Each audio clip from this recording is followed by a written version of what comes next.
اللہ اپنے محبوب کو فرماتا ہے قل کہہ دو فرما دو اغیر اللہ اتخذ ولیًا کیا میں اللہ کے غیر کو اپنا ولی بنا لوں.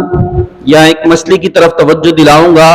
طبقہ ہمارے یہاں جو توحید بیان کرتا ہے کچھ ایسی توحید بیان کرتا ہے کہ جس کے تحت جو تمام مسلمان ہیں وہ مشرک ٹھہر جاتے ہیں اور وہ اکیلے جو ہے وہ توحید پر ہوتے ہیں اور بقیہ ساری دنیا کے مسلمانوں کو وہ مشرک قرار دے دیتے ہیں. ایک دن کو وہ مشرک قرار دیتے ہیں پھر آ کے ان کے پیچھے نمازیں بھی پڑھ لیتے ہیں. اچھا پھر اتحاد کی بھی کچھ باتیں کرتے ہیں کچھ اس طرح کے جو فرقہ واریت نہیں ہونی چاہیے اتحاد. ارے بھائی آپ ایک مسلمانوں کے اتنے بڑے گروہ کو یا نبی سلام علیہ کا کہنے پر مشرک قرار دے دیتے ہو, ولیوں کو ماننے پر مشرک بنا دیتے ہو. آپ کے نزدیک کوئی مشرک کہہ دینا کوئی بات ہی نہیں ہے.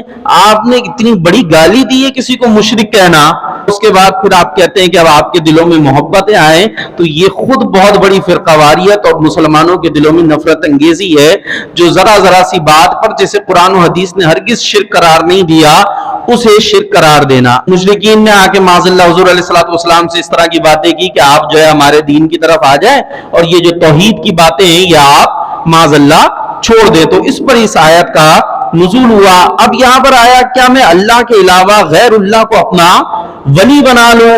تو اب یہاں پر کوئی ہو سکتا ہے یہ آیت کوٹ کرے کہ دیکھیں یہاں پر غیر اللہ کو ولی بنانے سے منع کیا گیا ہے. آپ تو اولیاء کو مانتے ہو ولیوں کو مانتے ہو, یہاں تو کہا گیا کہ غیر اللہ کو ولی نہیں بنایا جائے. اچھا اب کیا ہم نے قرآن کی صرف ایک آیت کو ماننا ہے یا سارے قرآن کو ماننا ہے؟ اسی جگہ اٹھا کر دیکھیے اللہ فرماتا ہے انما ولیکم اللہ ورسولہ والذین آمنوا. اللہ تمہارا ولی ہے, ٹھیک ہے یہاں بھی یہی درس ہے. ورسولہ اس کا رسول بھی تمہارا ولی ہے. والذین آمنوا اور جو ایمان لائے وہ بھی ولی ہے. یہاں تو بات آئی تھی غیر اللہ کو میں ولی بنا لوں, اب یہ تو آیت پڑھ کے یہ دیکھو اللہ کے علاوہ ولی بنائے شرک کرتے ہیں. تو پھر یہ آیت کیا انما ولیکم اللہ ورسولہ والذین آمنوا کہ تمہارے ولی تو ہیں اللہ رسول اور وہ لوگ جو ایمان لے کر آئے.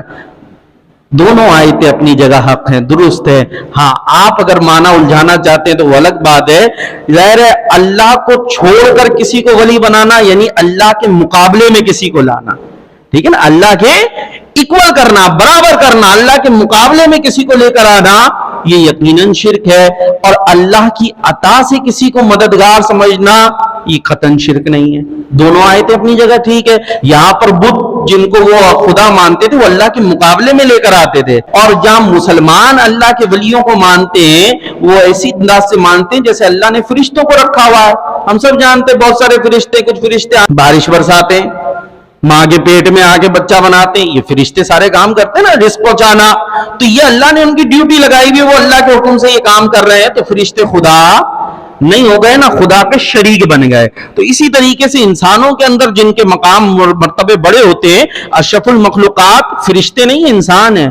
اللہ کے نیک بندے ہوتے ہیں اللہ تعالیٰ انہیں بھی مقام عطا فرماتا ہے, انہیں بھی بہت ساری بلندی عطا فرماتا ہے. تو یاد رکھیے گا آیتوں میں کہیں ٹکراؤ نہیں ہے اور قرآن پر سارے کا سارا ایمان رکھنا ضروری ہے.